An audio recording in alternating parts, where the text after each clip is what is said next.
ਵੀਰ जी Ram combine Nabha ये वीर जी चलती पई आ ਅੰਮ੍ਰਿਤਸਰ मजीठा हलका।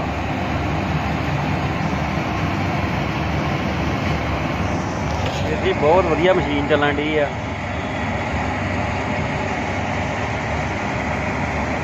वधिया चीज़ बनाई आ मनप्रीत वीर ने।